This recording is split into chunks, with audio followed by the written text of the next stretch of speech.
Of course it would decide to come back today, of all days. Any foggy day is fair game, but today, if it was smart enough to keep track of time, I'd say it was mocking me. It would have been easy to stay home that day, maybe do something useful, help paw in the fields, or hang the washing up to dry like Ma asked. But the sun was so warm and inviting. A perfect summer day like that couldn't be wasted. But even then, there's a million other things a kid could have done in a farm bathed in sunshine. Plenty of places I could have gone. Of course, they told us to stay out of the woods, but I always sneaked out, and they never stopped me. I thought Ma was paranoid. Who ever heard of people disappearing in those woods? That's the kind of stuff you hear in children's books. Pa gave that indifferent, listen to your mother nod whenever Ma brought it up, probably too busy to care what she was lecturing me about. Despite it all, I figured this is real life, not some fairy tale. There's nothing but critters and mischief out there. What really sent me into the woods that day was naivete, bravery, and a girl named Caroline. Even after thinking about it all these years, I can't quite put my finger on the moment things went wrong. Maybe I just wasn't alert or observant enough. Milo sure was, though. Good old boy. His walk got more and more tense, and he started growling. He always did that when meeting new people, so it was easy to dismiss. By that time, we were getting pretty deep into the woods, and I expected her to pop out from behind a tree at any second. She was definitely nearby, but I couldn't find her. And then she started calling my name, asking me to find her.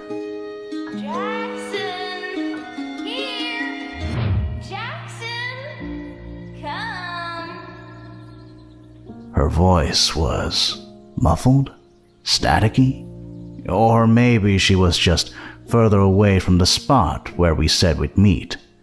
She wasn't as familiar with the woods as I was, so I started to worry that she'd gotten lost, even though she didn't sound scared. I arrived at the meeting spot, an old stump that kinda looked like it had a face carved into it. The woods were darker, the trees much taller and more dense, and there seemed to be fewer creatures around. It was quiet. No bird calls or squirrels scurrying up and down the tree trunks. I called to her a few times, but she just kept calling for me to come. Milo was still on edge, and I was starting to feel tense too. That could have been when things went wrong. After a few minutes, I was worried that she had hurt herself and needed my help, so I went off in the direction of her voice, deeper into the woods. I called to her over and over, getting more concerned with every passing minute. The tree trunks were immense, and I can't say that the tales of people disappearing at the hands of a forest-dwelling monster didn't cross my mind. In my head, I was preparing a speech to recite for Caroline when I found her. Something about sending me on a wild goose chase through the woods and making me worry about her. She sounded like she was nearby, but something about her voice was freaking me out. I thought about turning back and calling it quits, but I felt like I was getting close. Then Milo started barking the loudest I'd ever heard him and darted back and forth around me. I panicked and backed up too quickly, tripping over a root and falling. A sharp pain shot up my leg. From the forest floor, I looked up at the canopy, and my jaw dropped. Standing at least 40 feet tall was the nastiest combination of man and machine I'd ever seen. Its arms and legs were so thin, I could see the outlines of veins and bones beneath the skin. There wasn't a bit of flesh on its torso either. It looked like a vacuum-sealed skeleton.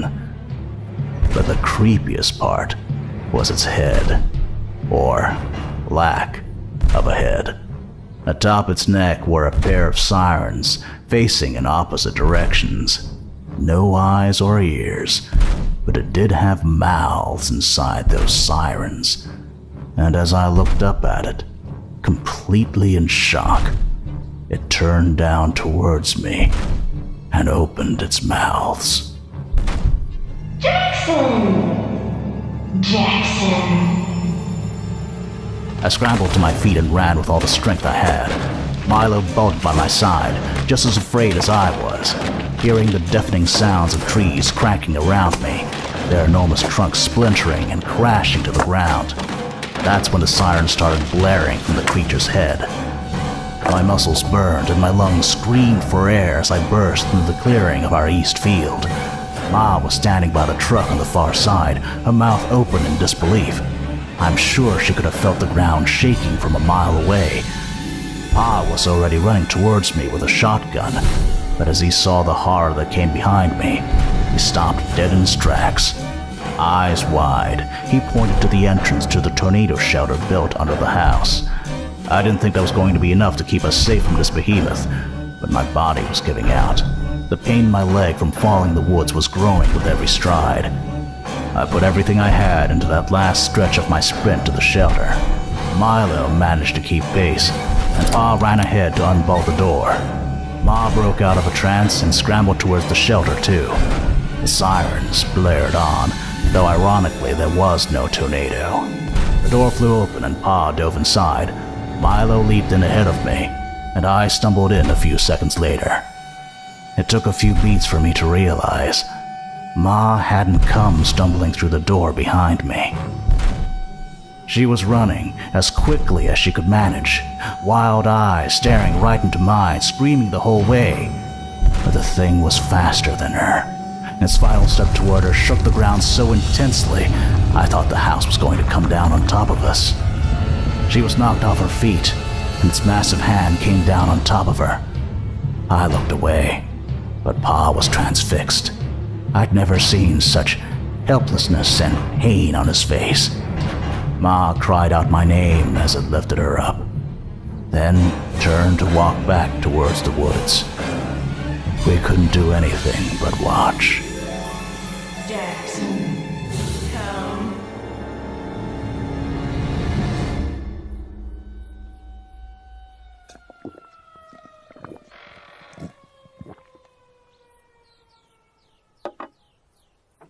Milo, come on. We got an old score to settle. There hasn't been a day in my life I haven't thought about that morning. Thought about that thing. How it ruined our family, ruined our lives. I've mourned Ma every day, and never even knew what happened to her. How she might have died, whether it tortured her or not, or if it just kept her prisoner somewhere. I lost Pa that day too. He blamed me for the whole mess, started drinking, and eventually left. All these years, it's been just you and me, Milo, and now we're going to finish this. Wherever you've been all these years, I'm sure you've only hurt people, taken others who were loved, torn families apart. I bet nobody's tried hunting you the way you hunt people, though. And I bet I'm one of the only ones who ever got away from you. You know what that means? I know you, and I've got nothing left to lose. I hope you're ready to meet your maker, Siren Head. Jackson, come. You took my mother. You took Caroline. How many other voices have you stolen, freak?